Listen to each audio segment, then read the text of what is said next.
Le chenal du port des Sables d'Olonne et sa ferveur en mode Vendée Globe pour fêter le triomphe de Jérémy Béyoud, vainqueur de la Transat New York-Vendée. Quelques heures plus tôt, au terme d'une bagarre qui aura duré 9 jours, 16 heures et 57 minutes, le skipper de Maître Coq est le premier à franchir la ligne d'arrivée. Rarement épargné par la malchance ces dernières années, il en profite également pour signer sa première victoire en solitaire dans la classe IMOCA. C'est une belle victoire, c'est une superbe course, on l'a bien préparé, tout le team a vraiment beaucoup bossé pour être prêt comme moi je le souhaitais au départ de cette course-là avec un bateau performant. Et ça a été une belle bagarre, ça a été vraiment du très très haut niveau entre les 3 premiers. Là, donc voilà, c'est une superbe course à avoir gagnée. Moins de 2h30 après Jérémy Béyoud, c'est au tour de Sébastien Josse d'en finir. Le skipper du bateau Edmond Rothschild a mené la vie dure au vainqueur tout au long d'une course assurément exigeante.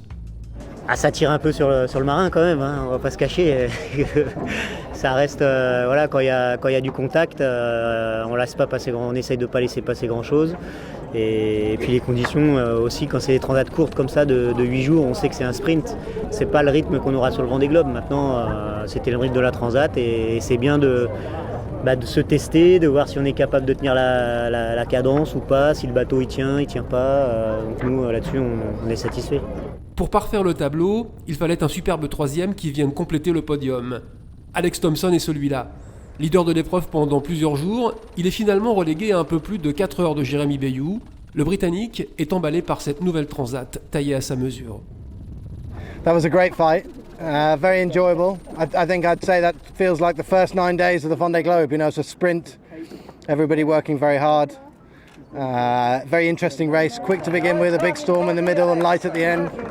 So it had everything, eh? It was a great race for the calendar, I think. À moins de 5 mois du départ du Vendée Globe, qu'on le veuille ou non, Jérémy Béyoud a marqué les esprits.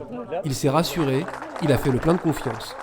C'est moi effectivement qui me rassure sur les performances du bateau, qui me rassure sur la fiabilité du bateau, et puis qui montre aux autres aussi que je suis là, quoi. Alors l'année dernière ou l'année d'avant, moi sur ce bateau-là, j'aurais pas tenu la cadence, le bateau aurait pas tenu la cadence, et que cette fois-ci on y soit arrivé, c'est très bon signe pour le Vendée Globe. Ouais. Pendant que Paul Meyas adjugeait la 4e place, 9 bateaux étaient encore éparpillés sur l'Atlantique Nord. Leurs arrivées respectives aux Sables d'Olonne s'enchaîneront quotidiennement jusqu'au week-end prochain.